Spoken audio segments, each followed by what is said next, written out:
اللہ میرے ساتھ ہے، اللہ کی مدد میرے ساتھ ہے۔ اللہ تبارک و تعالیٰ ارشاد فرماتا ہے میں نے 3,500 فرشتے جو ہے اپنی محبوب کی مدد کے لیے بھیجے، انہوں نے کفاروں کے جو ہے دل کو جو ہے موڑ دیا۔ پھر وہ یار غار مصطفیٰ لے کے اٹھنی پہ مدینے کی طرف چلا، وہ مدینہ جو آقا صلی اللہ علیہ وسلم کی آرام گاہ ہے، اور وہ مدینہ جہاں اٹھنی رکی اسے مسجد قباء کہتے ہیں۔ تو تمام لوگ بھیڑ مجمع لگ گیا۔ اب ہر شخص پہچان نہیں پا رہا ہے کہ یار کون ہے، یعنی ابو بکر صدیق رضی اللہ تعالیٰ عنہ کون ہے اور سرکار دو عالم صلی اللہ علیہ وسلم کون ہے۔ تو کوئی ادھر ہاتھ چوم رہا ہے تو وہ ادھر ہاتھ چوم رہا ہے۔ اللہ کے رسول کا وہ عاشق و دیوانہ اپنے رومال کو اللہ کے محبوب کے سر کے اوپر تان دیتا ہے کہ میں نہیں آپ ہوں۔ جب سارے لوگ آپ کو غوثہ لے لیتے ہیں تو اللہ کا محبوب اپنے ہاتھوں میں چند کنکڑ کو جو ہے لے لیتے ہیں، کنکڑیاں پڑھنے رہتی ہیں سبحان اللہ سبحان اللہ سبحان اللہ سبحان اللہ سبحان اللہ۔ وہ اللہ کا محبوب اپنے یار کے ہاتھ میں کنکڑیوں کو دے دیتا ہے، کنکڑیاں پڑھنے لگتی ہیں سبحان اللہ سبحان اللہ سبحان اللہ۔ پھر وہ اللہ کا یار تمام اصحاب کے ہاتھوں میں وہ کنکڑیاں دیتا ہے، کنکڑیاں بولتی ہیں۔ صحابہ نے کہا حضور کیا بات ہے؟ کنکڑیوں نے اللہ کا ذکر آپ کے ہاتھ میں کیا اور پھر آپ کے یار کے ہاتھ میں کیا اور کسی کے ہاتھ میں نہ کیا۔ آقا صلی اللہ علیہ وسلم نے ارشاد فرمایا میں نے اپنے صدیق کے اوپر توجہ اتحادی کر دی ہے، اور جو اللہ نے میرے سینے میں دیا ہے میں نے سب کچھ اپنے صدیق کے سینے میں اتار دیا۔ توجہ اتحادی کسے کہتے ہیں؟ بزرگ لکھتے ہیں، درود شریف پڑھ لو ایک بار۔ من تن شدم تو جان شدی، من تن شدم تو جان شدی، من جان شدم تو تن شدی، تا کس نہ گوید باغی، من دیگرم تو دیگری۔ یہ میرے مرشد میری جان تیری جان ہو جائے، میرا روح تیری روح ہو جائے، تاکہ تیرے نہ ہونے کے بعد کوئی یہ نہ کہے کہ میں اور ہوں اور تو اور ہے، میں تو فرق ہی ختم ہو جائے۔ بزرگ بشیر علی شاہ صاحب رحمۃ اللہ علیہ ایسے زبردست بزرگ تھے جو خواجہ جلال نقشبند کی بارگاہ میں جائیں، وہاں سے واپس ہو عشاء کی نماز پڑھ کر تو جمنا ندی دو پھاٹ میں بٹ جائے، لیٹے تو چاند طواف کرے، لیکن حضور کے مرید وہاں دروغہ مرتضی حسین تھے، وہ جب جائیں تو اپنے پیر کی بات کریں میرے حضورے سے میرے حضورے سے میرے حضورے سے۔ ایک یار پسند کن چیت دلداری، ورنہ تو کشی کی منخاری۔ ایک کو پسند کر لو لاکھوں کی طرف نہ دوڑو، نہ زمانے میں ذلیل و خوار ہو جاؤ گے۔ خواجہ بہاؤالدین نقشبند رحمۃ اللہ علیہ ارشاد فرماتے ہیں جو ایک جگہ ہے وہ سب جگہ، جو ایک جگہ ہے سب جگہ، وہ سب جگہ، جو سب جگہ ہے وہ کہیں نہیں، جو سب جگہ ہے وہ کہیں نہیں۔ تو ملت اسلامیہ ایک بار پھر درود شریف پڑھ لو، اللہم صلی اللہ علیہ وسلم، صلاۃ و سلام علیکہ یا رسول اللہ صلی اللہ علیہ وسلم۔ تو توجہ اتحادی ہر ولی نہیں کر پاتا، تو جب جائیں حضور کی تعریف کریں تو کہا چلو میں اپنے پیر کو دیکھوں گا۔ بشیر علی شاہ نے کہا جب سراحوس پہنچے تو اللہ کی معرفت کی بات ہونے لگی۔ ایک حضور کے مرید سید رضا تھے، انہوں نے ایک ہندی میں دوہا پڑھا، سائیں ہم تم دونوں ایک ہیں، سائیں ہم تم دونوں ایک ہیں، اب دیکھن کا ہے پھر، اور سائیں ہم تم دونوں تاریے، ایک من سے دو من کبھی نہ ہوئے. سرکار سراؤدی عالم میں جذب میں کھڑے ہو جاتے ہیں. سندیلے کے مرید جو منشی نیازری رحمۃ اللہ علیہ کھڑے ہو جاتے ہیں, دونوں ایک ہو جاتے ہیں. تو بشیر شاہ صاحب نے کہا میں نے بہت بزرگوں کو دیکھا ایسی فنائیت نہیں دیکھی, قدموں پر جو ہے گر پڑے تو سرکار سے مرید ہو گئے اور پھر وہی وصال کر گئے. سرکار نے کہا ان کی مزار اقدس پر ایک پتھر لگا دو. بشیر شاہ کامل ہوئی, کیا کامل ہوئی. تو ملت اسلامیہ یہ یا ایھا الذین آمنوا اتقوا اللہ وکونوا مع الصادقین, اے ایمان والو ڈرو اللہ سے, ہو جاؤ سچوں کے ساتھ. سچوں کے ساتھ کیسی محبت کرو جیسے کہ ابو بکر صدیق رضی اللہ تعالیٰ عنہ نے سرکار دو عالم صلی اللہ علیہ وسلم سے کی. گھر کے اندر کچھ نہیں رکھا, سب کچھ لٹا دیا جو ہے. اب اللہ کے محبوب کے اوپر اللہ کے رسول صلی اللہ علیہ وسلم نے ارشاد فرمایا میں نے سب کا احسان ادا کر دیا, لیکن ابو بکر کا احسان مجھ سے ادا نہ ہو سکا. ایک روز تمام صحابہ کی جماعت بیٹھی ہوئی تھی. آقا صلی اللہ علیہ وسلم نے پوچھا کہ اے صدیق تمہیں کیا پسند ہے؟ اللہ اکبر. ابو بکر صدیق رضی اللہ تعالیٰ عنہ ارشاد فرما رہے ہیں اے اللہ کے رسول صلی اللہ علیہ وسلم آپ کے چہرے مبارک کا دیکھنا مجھے پسند ہے. آپ کے چہرے مبارک کا دیکھنا مجھے پسند ہے. جو حضور نے ہمارے لکھا مصحف رخ کی تلاوت میں تیرا دھیان رہے, مصحف رخ کی تلاوت میں تیرا دھیان رہے, سامنے یہی نور ہو یہی قرآن رہے. آج 50 سال سے دنیا کا نظام بگڑ گیا ہے مدرسوں اور خانقاہوں کا. آج سے 50 سال پہلے گاؤں گاؤں میں اللہ کے ولی تھے, مردوں کو زندہ کر دیا کرتے تھے, سوکھے پیڑ سے پھل پیدا کر دیا کرتے تھے, پارٹی سے دودھ پیدا نکال لیتے تھے, مردوں کو زندہ کر دیا کرتے تھے. آج یہ یہود و نصارہ کی تحریک نے اولیاء کی محبت کو جو ہے تم لوگوں کے دل سے ختم کرنا چاہ رہی ہے. اور یہاں تک اپنی ریسرچ کی ایک نصرانی نے اور کہا کہ مسلمانوں کے دلوں سے جب تک آقا نامدار تاجدار مدینہ احمد مصطفیٰ محمد مصطفیٰ صلی اللہ علیہ وسلم کی محبت کو ختم نہیں کرو گے, اسلام جو ہے مٹنے والا نہیں ہے, ختم ہونے والا نہیں ہے. کیونکہ مسلمانوں کو بانٹ ڈالو, مسلمان ہائے ہائے کر کے بیٹھ جاتا ہے. اس کی مسجد کو گرا دو تو بھی ہائے ہائے کر کے بیٹھ جاتا ہے. اس کے بلٹ میں گرمی نہیں آتی, لیکن جہاں محمد رسول اللہ صلی اللہ علیہ وسلم کی اہانت ہوتی ہے پوری دنیا کا مسلمان جو ہے کھڑا ہو جاتا ہے. یہ اسے برداشت نہیں ہوتا ہے کہ مال لٹ جائے لٹ جائے, گھر لٹ جائے لٹ جائے, عزت لٹ جائے لٹ جائے, آبرو لٹ جائے لٹ جائے, لیکن آقا صلی اللہ علیہ وسلم کی جو ہے ذات پر آنچ نہ ہونی چاہیے. تو ملت اسلامی آج یہود و نصارہ جو ہیں روحانی پاور سے بہت ڈرتے ہیں. تمہیں نمازوں میں تو ضرور مبتلا کر دیا, لیکن تمہیں روحانی پاور سے ہٹا دیا. اور روحانی پاور کیا ہے؟ جو اللہ کی معرفت حاصل ہو جاتی ہے تو وہ اللہ کا محبوب بندہ اگر سورج کو اشارہ کرتا ہے اتر آتا ہے, وہ انا ساگر کی طرف اشارہ کرتا ہے تو انا ساگر اس کے قاصے میں آتا ہے, زمین کو اشارہ کرتا ہے تو اونٹوں کو پکڑ لیتا ہے, شمس ابراج جو سورج کو اشارہ کرتا ہے تو زمین پہ اتر آتا ہے. ملت اسلامیہ اور جس شہر پر قیر آلودہ ان اولیاء کی نظر پڑ جاتی ہے, شہر جو ہے ریزہ ریزہ ہو جاتا ہے. ایک بزرگ سندیلے کے قریب بھانگر مئو جہاں پہنچے وہاں کے راجہ کو اسلام کا پیغام بھیجا کہ مسلمان ہو جاؤ. راجہ اپنے دل بل کے ساتھ جو ہے چلا, آؤ آج اس کو ختم کر دیں گے. کون ترک ہے جس نے مجھے ہندوت سے اسلام کی دعوت دی؟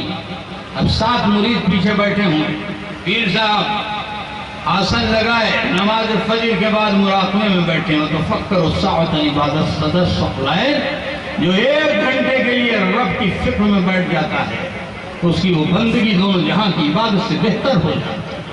وہ بندگی جو غار ہیرا میں آقا نامدار تاجدار مدینہ احمد مصطفیٰ محمد مصطفیٰ صلی اللہ علیہ وسلم کرتے تھے. 40 روز وہاں مراقب رہتے تھے, کسی سے نہیں ملتے تھے, وہیں آپ پہ وحیاں نازل ہوتی تھی. تو یہی واحد انبیاء کا طریقہ, اولیاء کا طریقہ مراقبہ. اور پھر جس کا سینہ مراحل میں کھل گیا تو نبیوں کے اوپر جو ہے وحیاں نازل ہوتی ہیں، اولیاء کو اللہ تبارک و تعالیٰ الہام بھیجتا ہے۔ تو ملت اسلامیہ آج تم اس دنیا کے اندر جنت کے لیے نہیں آئے۔ اگر آدم علیہ السلام کا مقصد جنت ہوتا تو وہ جنت کو نہ چھوڑتے، اس گیہوں کو جو ہے زبان کے اوپر نہ رکھتے۔ ملت اسلامیہ گیہوں ایک بہانہ تھا، شیطان ایک بہانہ تھا، ہوا ایک بہانہ تھی۔ آدم اللہ کی معرفت، اللہ کے نور کو اپنی اولادوں کو عطا کرنے کے لیے دھرتی پہ آنا پڑا۔ رب نے کہا تھا اس پیڑ میں ہاتھ نہ لگانا، جب لگا دیا تو پھر اقرار کر لیا، ربنا ظلمنا انفسنا، اے میرے رب میں نے اپنے نفس پہ ظلم کیا۔ آدم اس زمین پر آئے اتنا روئے کہ کیول جیسی ندی بہنے لگی ان کے آنسوؤں سے، گنگا بہنے لگی، جمنا بہنے لگی، تمام دریا و سمندر بہنے لگے، اتنا روئے۔ تھوڑے بہت دن نہیں رہے، 300 برس تک روئے۔ آج برف بھی بڑھ رہی ہے تو ان کے آنسو سے، آج ہم کسی کنویں یا بورنگ سے پانی پی رہے ہیں، ان کے آنسو پی رہے ہیں اپنے آدم کے۔ اللہ تبارک و تعالیٰ کو اگر پسند ہے تو اپنی راہ میں جو اس کی خون بہاتا ہے، آنسو بہاتا ہے۔ اور اللہ نے یہ کنڈیشن لگا دی آدم کی اولاد پہ کہ جب تک آدم کا بچہ روئے نہیں تو میں اسے زندگی نہ بخشوں گا، چاہے یہودی کا بچہ ہو، چاہے نصرانی کا بچہ ہو، چاہے مسلمان کا بچہ ہو، چاہے رام کے ماننے والے کا بچہ ہو، چاہے راوڑ کا ماننے والے کا بچہ ہو، چاہے بھگوان جھولے لال کے ماننے والے کا بچہ ہو۔ جہاں وہ دھرتی پہ آیا اور رو گیا تو رب نے اسے زندگی بخش دی، اور جہاں نہیں رویا تو فوراً انگریزی میں بولا یا عربی میں بولا get out please from the here, تجھے کوئی حق نہیں ہے دنیا میں رہنے۔ جو رو دیا تو اسے زندگی بخش دی۔ اور قرآن میں بھی ارشاد فرمایا، میرے ذکر کو کیسے کو فرمایا، بسم اللہ الرحمن الرحیم، وَإِذَا قُرِئَ الْقُرْآنَ فَاسْتَمِعُوا وَانصِتُوا لَعَلَّكُمْ تُرْحَمُونَ۔ جب میرا کلام پڑھا جائے تو خاموشی سے سنو تاکہ تم پہ رحم ہو۔ وَاذْكُرْ رَبَّكَ فِي نَفْسِكَ تَضَرُّعًا وَخِيفَةً وَدُونَ الْجَهْرِ، اور اپنے رب کو اپنے دل میں یاد کرو۔ کوئی دیکھے نہیں کہ ماں تم تصویر گھما رہے ہو، اپنے رب کو اپنے دل میں یاد کرو۔ کیسے یاد کرو؟ یاد کرنے کا طریقہ سکھا رہا ہے، زاری کے ساتھ یاد کرو، یعنی رونے کے ساتھ یاد کرو، ڈر کے ساتھ یاد کرو، بے آواز نکلے یاد کرو۔ میں دنیا کی مثال دیتا ہوں، گھر گھر واشنگ مشین ہے، اس میں کپڑا ڈال دیا جائے، صرف بہتر سے بہتر ڈال دیا جائے، مشین چلا دیا جائے، کپڑا اور گندا ہو جائے گا، میل کٹے گا نہیں۔ لیکن پھر اس میں پانی ملا دیا گیا تو صرف نے کام کیا، آپ کے کپڑے کو صاف کیا۔ اسی طریقے سے جب بندہ اکیلے میں اللہ کی یاد میں روتا ہے تو 10 منٹ اگر وہ جو رو گیا تو اللہ کا نام اس میں اعظم ہے، اس کی روح کو ایسا پاک صاف کر دیتا ہے کہ کائنات کے ذرے ذرے میں وہ اللہ کے نور کو دیکھنے لگتا ہے، اور اس کا جسم جو ہے اللہ کی یاد کی تسبیح ہو جاتا ہے۔ اور اللہ کی بارگاہ میں رونا جو ہے وہ سچائی کی دلیل ہے۔ جب تک انسان اللہ کا سچا بندہ نہیں ہوتا تو اس کے آنکھ سے آنسو نہیں آتے۔ تو ملت اسلامیہ صوفیوں کی بارگاہ میں سب سے پہلے رونے کی تعلیم دی جاتی ہے کہ اگر رونا نہ آئے تو نقل رونے کی کرو۔ اور پھر قرآن میں اللہ تبارک و تعالیٰ نے 700 جگہ کہا نماز قائم کرو، لیکن نماز کون سی مقبول بارگاہ تمہاری ہوگی؟ اس میں 18ویں سپارے میں اللہ تبارک و تعالیٰ نے اپنے محبوب کو وہی نازل کی، بسم اللہ الرحمن الرحیم، قَدْ أَفْلَحَ الْمُؤْمِنُونَ الَّذِينَ هُمْ فِي صَلَاتِهِمْ خَاشِعُونَ۔ بے شک مومن اپنی منزل مقصود کو پہنچے جو اپنی نمازوں میں خوف خدا سے رویا اور گڑ گڑایا کرتے۔ پھر فرماتا ہے جو آپس میں لغویات باتیں نہیں کیا کرتے، جو زکوٰۃ دینے کا کام کرتے ہیں، جو اپنی شرمگاہوں کی حفاظت کرتے ہیں، لیکن جو ان کی بیویاں ہیں ان پہ کوئی ملامت نہیں۔ پھر فرماتا ہے جو ان دو کے سوا کچھ اور چاہیں وہی حد سے بڑھنے والے ہیں۔ پھر ارشاد فرماتا ہے جو نمازوں میں اپنے خیال عاطلہ اور باطلہ لایا نہیں کرتے، یہ وہ لوگ ہیں جن کے لیے جنت الفردوس جن کی میراث ہے۔ معلوم ہوا یہ کریکٹر والا آدمی، خوشی خضوع سے نماز پڑھنے والا آدمی، نماز میں خوف خدا سے رونے گڑگڑانے والا آدمی، اس کے لیے رب العالمین نے کون سی جنت بنائی؟ بولو نا، جنت الفردوس بنائی۔ اور بڑے ٹکر مارے، نیت کرے اللہ کی، پڑھے دنیا میں فیہا کی نماز، اور زمانے بھر میں جو ہے نماز کی دعوت دے، لیکن نماز میں روئے نہیں، نماز میں گڑگڑائے نہیں، نماز خشوع و خضوع سے پڑھے نہیں۔ جب خود کی نماز نہیں صحیح ہے تو دوسرے کی نماز کا صحیح کرو۔ ارے نماز اگر لینا ہے تو بارگاہ خواجہ سے لو، نماز اگر لینا ہے تو غوث الاعظم کی بارگاہ سے لو، نماز اگر لینا ہے سرکار سے حوثی کی بارگاہ سے لو، نماز اگر لینا ہے تو مخدوم بہاری کی بارگاہ سے لو۔ تو ملت اسلام کی نماز تو سبھی پڑھتے ہیں، لیکن نماز میں بندہ و معبود ایک ہو جائیں، یہ خانقاہوں سے نماز ملتی ہے۔ تو ملت اسلامیہ، آج تم جو خدا سے دور ہو گئے ہو تو محبوب کی محبت کو جو تم نے اپنے اندر سے دور کر لیا ہے، اولیاء کی محبت کو اپنے اندر سے دور کر لیا ہے، تم ان لوگوں کے باتوں میں آ جاتے ہو، ان باتوں کو شکار ہو جاتے ہو، ان کی ظاہری نماز، ظاہری گھٹے دیکھ کر۔ لیکن ملت اسلامیہ، اہل اللہ کی بارگاہ میں جو بھی اولیاء اللہ نے کام کیا ہے، وہ محبوب نے جو کیا وہی کیا، جو اللہ نے بتایا وہی کیا۔ 50 حدیثیں لکھی ہیں مشکات کی، مجدد الفسانی رحمۃ اللہ علیہ، فاتحہ کے بارے میں، نظر کے بارے میں۔ تم جاہلوں کو بیوقوف بناتے ہیں، شرک ہے، بدعت ہے، یعنی جو اللہ کا محبوب کرے وہ شرک و بدعت کیسے ہو سکتا ہے؟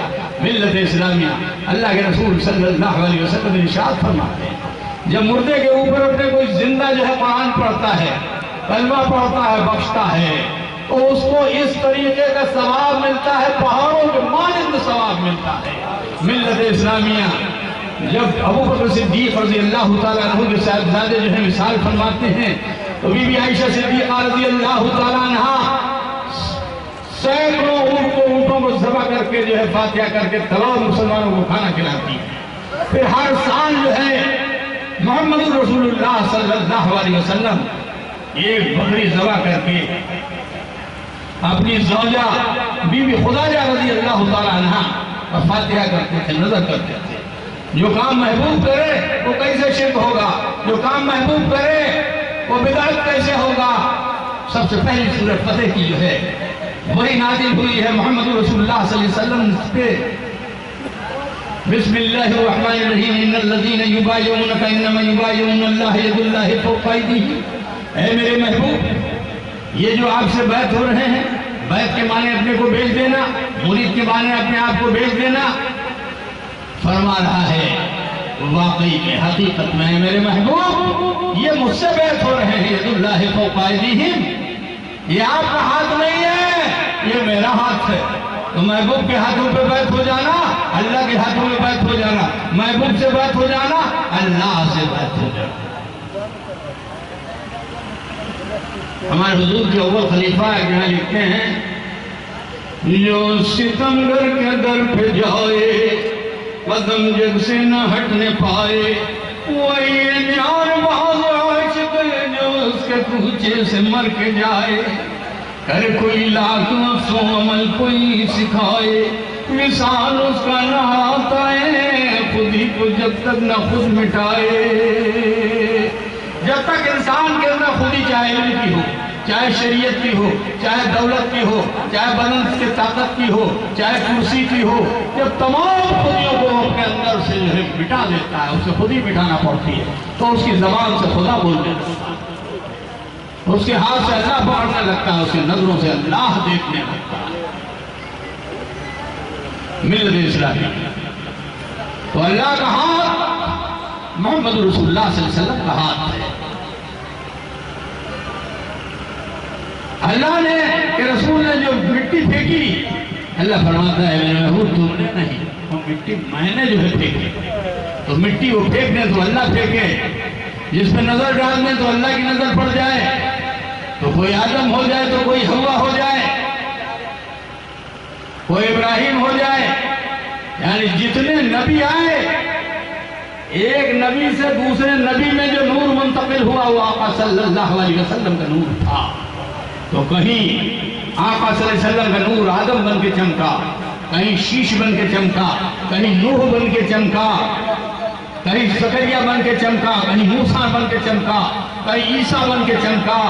اس نور نے عجیب عجیب جوہر دکھلائے، کہیں تو اس نور نے اندھوں کو جو ہے روشنی بخش دی، کہیں مردوں کو زندگی بخش دی، پھر وہی نور کہیں بایزید بن کے چمکا، کہیں ابراہیم اعظم بن کے چمکا، کہیں جو ہے رابعہ بن کے چمکا، کہیں مجدد الفسانی بن کے چمکا، کہیں مخدوم بہاری بن کے چمکا، کہیں سرکار سراہوزی بن کے چمکا۔ یہ سب کے نور جو ہیں یہ آقا صلی اللہ علیہ وسلم کے نور ہیں۔ یہ وہ نور ہے آقا صلی اللہ علیہ وسلم کا کہ اللہ کے نور میں جا کر یہ نور جو ہے ضبط کر دیتا ہے سالک راہ۔ اور ان کی نمازیں کیا ہے؟ لکھتے ہیں سرکار نماز زاہدہ سجدہ سجود نماز عاشقاں ترک وجود زاہدوں کی نماز سجدہ سجود پر مبنی ہے، کرتے ہیں سجدہ کرتے ہیں دنیا کے خیال، اور اللہ کے جو عاشق ہیں، اللہ کے جو دیوانے ہیں، اللہ کے جو محبت کرنے والے ہیں، ان کا وہ جب قیام میں اللہ کے کھڑے ہوتے ہیں تو اپنے وجود کو بھول جاتے ہیں، اللہ کے نور کو دیکھتے ہیں، رکوع میں بھی اللہ کے نور کو دیکھتے ہیں، سجدے میں بھی اللہ کے نور کو دیکھتے ہیں۔ اے ملت والو، گھر بک جائے، جان چلی جائے، لڑکا مار دیا جائے، مار دیا جائے، گھر اجڑ جائے، گرا دیا جائے، لیکن ان نور والوں کو نہیں چھوڑو کہ چھوڑ دو، نہیں چھوڑو گے۔ اگر ان نور والوں کو پکڑے رہے تو کیا ہوگا؟ امام بخاری لکھتے ہیں میدان حشر ہوگا، اللہ کے دعوے اور یہ نور کے اوپر بیٹھے ہوں گے، 70,000 گنہگار ان کے ولی کے ساتھ جنت میں جا رہے ہوں گے۔ کوئی ولی جب تک اپنے ایک مرید کو جنت میں پہنچا نہ دے گا، جنت میں قدم نہ رکھے گا۔ اور ایسے اللہ کے ولی گزرے ہیں۔